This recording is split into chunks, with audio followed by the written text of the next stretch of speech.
morning, everyone. Today, I'm going to talk about the marine debris and human impacts on sea turtle in southern Brazil.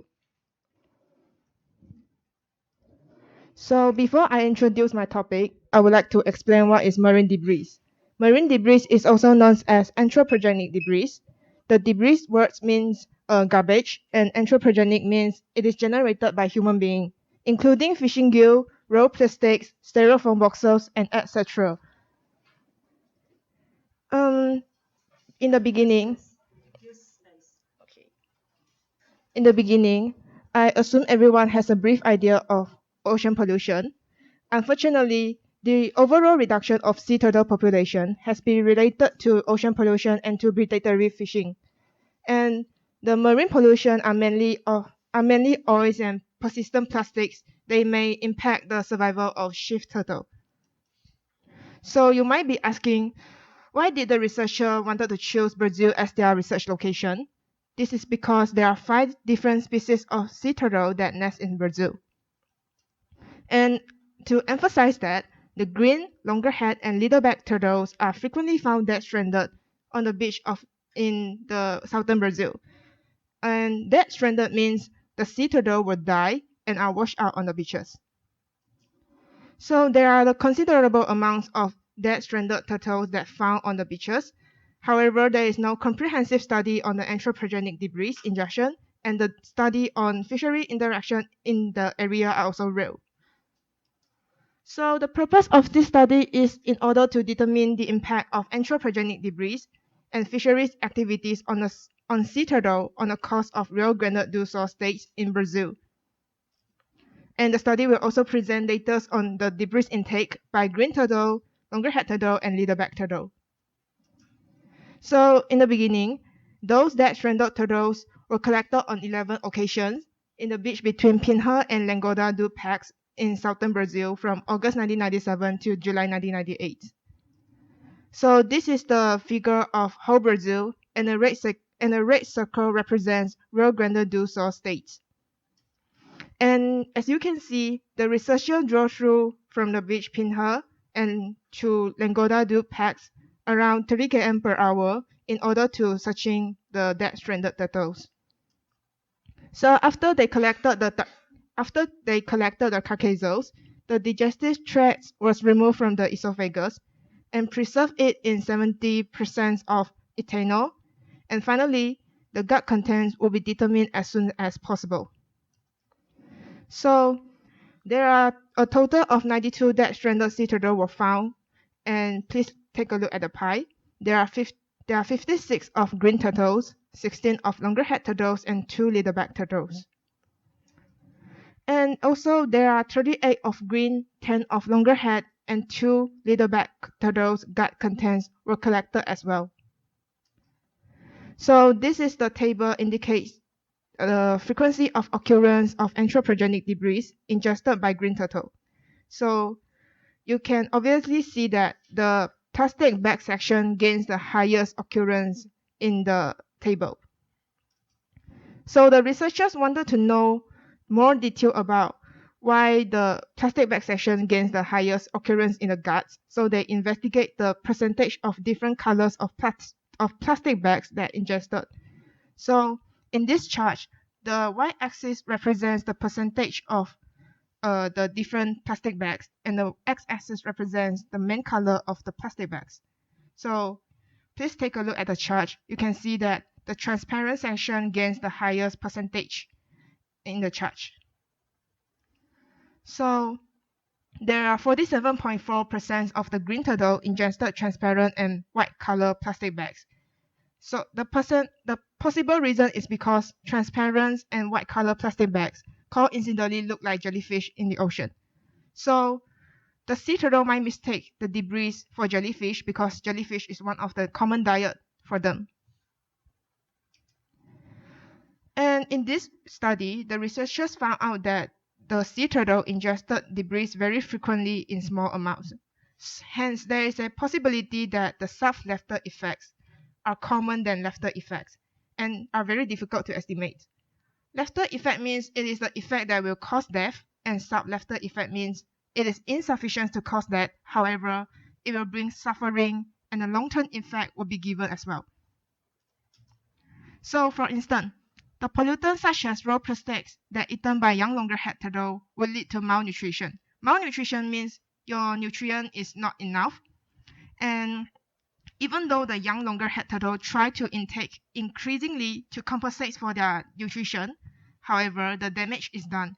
It is very difficult for the young loggerhead turtle to improve for their situation.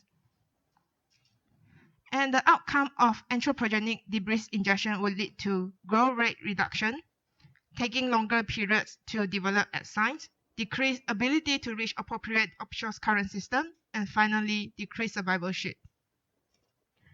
And plastic pose many direct effects on sea turtle, and the previous study considered that the obstruction of the digestive tract is one of the most significant among the direct effects, and also mentioned that small amounts of debris could kill. So in this study, they found 1.4 to 3.2 grams of anthropogenic debris in the gut. So it appeared that it is sufficient to completely obstruct the digestive tract. So we already talked about the situation of debris ingestion for green turtle. How about the loggerhead turtle and leatherback turtle? In this study, one of the 10 loggerheads presented with a fragment of plastic bags that only less than 0.1 gram, and one of the 2 leatherback turtle ingested 0.2 grams of the plastics. So the possible reason is because loggerhead turtles have wider alimentary tract, and it may promote shorter residence time for the debris in stomach. And besides, the baptic oranging habits may make loggerhead less likely to ingest plastic. This is because loggerhead has powerful jaw muscle, and that enable them to feed on hard shell prey such as wax and coach. Okay, furthermore, let's talk about the interaction with human activity, the interaction between human activities and sea turtle. 4 of the 92 stranded individuals, including 1 green and 3 loggerhead turtle, presented signs of direct interaction with humans, and that including the entire carapace removed and vigorous rope tied around the neck. So the research reveals that in Atlantic waters of the United States, they estimated around 7 to 30% of the sea turtle die due to interaction with estuarine fisheries and are washed out on the beaches. So there is a possibility that the sea turtle might be caught by estuarine fisheries related to entangling nets, stream thrower, and by tuna longline fishing boats. Because in some Brazilian cities, there is an informal market and they will sell the whole turtle shells for decorative purpose. So the bottom line is the death of sea turtle due to interaction with fisheries is difficult to determine because the death by drowning or due to entanglement in nets do not generally leave visible marks on the carcasses. So the stranded turtles are the poor estimator of fishing-induced mortality. In addition, there is no information on the impact of these major fisheries on sea turtle. So the scarcity of data makes it impossible to estimate the direct impact on sea turtle in southern Brazil. So in my conclusion, the high frequency of anthropogenic debris ingestion are presented in this study, and fisheries-induced mortality are underestimated in this study as well. Therefore, the impact of fisheries on sea turtle are urgently required. And finally, the effective action which could reduce human impact such as pollution and fisheries are also required as well. Thank you.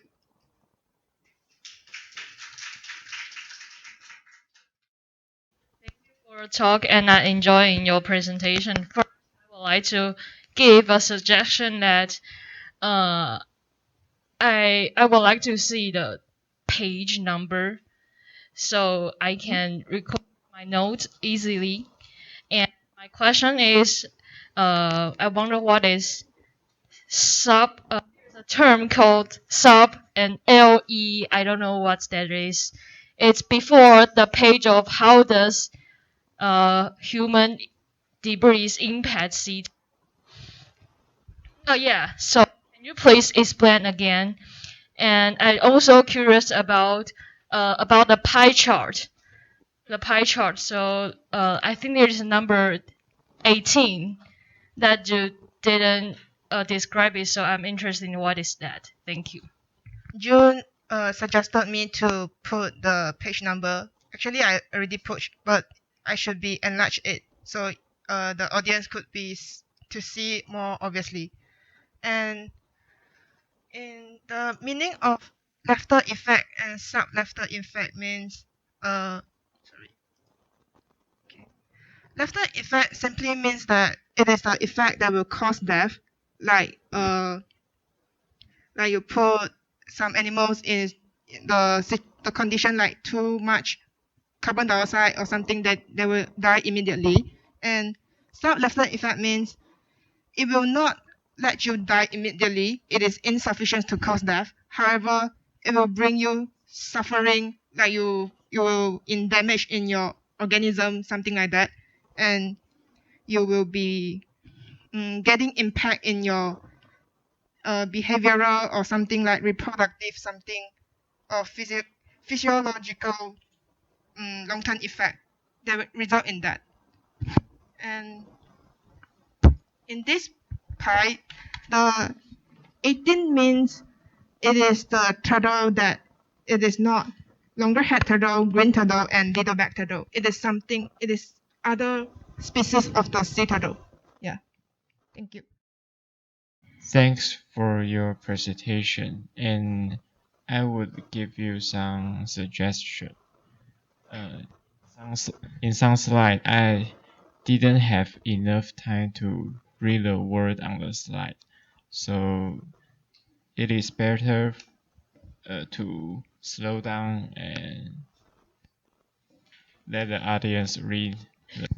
So Aaron says he has not enough time to read the paragraph or sentence in the slide. So I should maybe reduce the word on the slide. And Thank you for your presentation. I think in some slides it only have many words, so maybe you can add some picture. It's better for me to understand while you're talking. So I should add more figures and image in my presentation in order to let the audience to understand more about my topic. Thanks for your presentation, and I think it's fluent and complete, and it's a perfect presentation. And yeah, like these slides, and we can see that the title and the lines and behind the titles is the font size is quite the same. Maybe it's 28 and 24. So it can be bigger about the title. And by the visualization of PowerPoint slides, I think this slide is too empty. It means that you can adjust the details and keywords and just to focusing on one of the sentence, one of the word of the sentence. Chester say I should enlarge my title because the fonts of the sign between title and the content are too similar. And besides, my slide is too empty, and I should add some more contents into it. I think the whole presentation is fluently and I can follow your flow of logic and the speed of the presentation it's I think is good and the time management is also good. The font style should be the yes. June suggested that the font size should be same. Style should be same. Yeah. Joey's paper was super short, so I was a bit concerned that you won't have enough material to present. But I'm glad to see that you made you made a little bit more than 9 minutes. And one way for you to make 10 minutes would be to speak a little bit slower. And furthermore, they are from time to time you did not explain these biological terms. I think you can also take times to explain, like for example, your material methods where you say something like what's esophagus? That was just one example. And alimentary, etc. Carapace. So you can explain using images. And then she had these self-made figures. I think you can see that because her paper was super short. So she made these figures herself, which was really nice. And then this is also a self-made table, although I would suggest that I think you remake the table from the paper, right? It would be even better if you can convert it to figure, and then maybe you can add some images. For example, like I'm not sure if everyone know what's that. So it would be great to add figures for the main items. And then as said, that was an example. So let's see. So you use Verdana, but apparently when I was reading this, I was really thinking, that must be 西明体, you know? So that looks like because this font is probably missing on this laptop, on this computer. So your font style could not be displayed correctly, and this is the ugliest, the most ugly font we will see. Like this will piss some professors off. So next time use another font. And then here you have this large space. So that's something we always like to avoid. So either you enlarge your font to maybe 32. That would be make everybody really happy because the font size is really large. Or you can use the space here to add some explanatory images. Like for example, here people were asking, what's sublethal and lethal? Maybe you can add I explained in the class where you can find these icons. So you can look for some appropriate icons and put it here so your slide do not appear that empty. And then lastly, about the conclusion.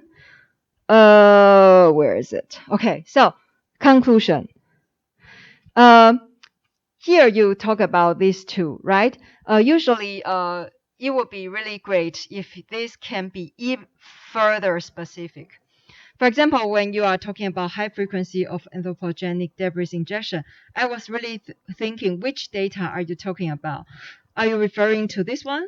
Okay, then it would be even better if you can maybe choose maybe this one.